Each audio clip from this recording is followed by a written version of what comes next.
Hello, my name's Frances and I work for the Brentwood Schools Christian Worker Trust.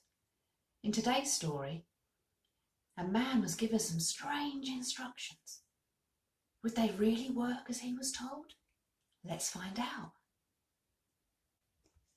Now, the man sitting at this table is called Naaman.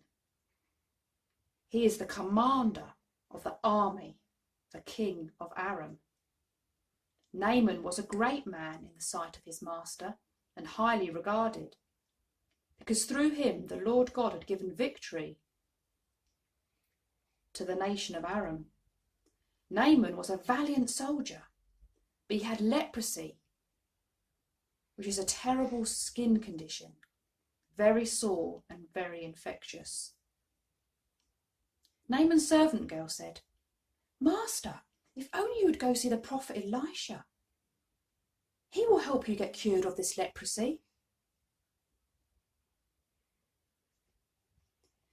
So Naaman went to the king of Aram and told him what the servant girl had said about the prophet Elisha curing his leprosy. "By all means, go," said the king of Aram. "I will send a letter to the king of Israel, explaining." So Naaman left, taking with him 10 talents of silver, 6,000 shekels of gold, and 10 sets of clothing. So that basically means a lot of money and some clothing as a gift to the king of Israel and the prophet. The letter that he took from the king of Aram to the king of Israel said, "With this letter I am sending my servant for Naaman to you, so that you may cure him of his leprosy."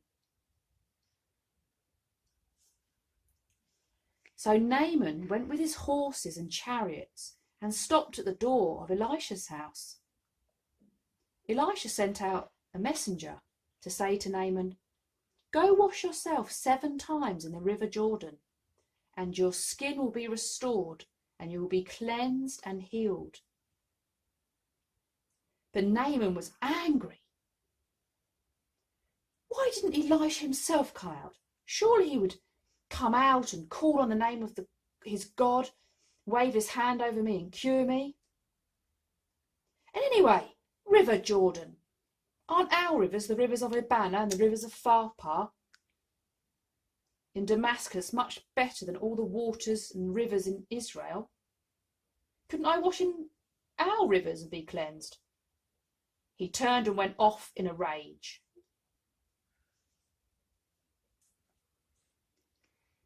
Naaman's servants went to him and said, "Master, if the prophet Elisha had told you to do something great, would you have not done it? How much more then when he tells you, 'Wash and be cleansed and healed'? Please, master, go do it." So Naaman thought about it, and he went down to the river Jordan. Feeling a bit silly, he dipped himself into the river Jordan 1 time, 2 times, 3 times. On the 4th time, Naaman started to get a bit excited about this. He was feeling strange, but excited. Then Naaman dipped himself in the river Jordan for the 5th time. On the 6th time, Naaman thought, could it really happen?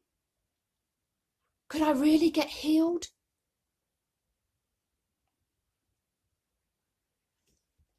With great anticipation, Naaman dipped himself in the river Jordan for the 7th time, and it was incredible. His skin had become as fresh as when he was a young boy. Everything about his skin was healed.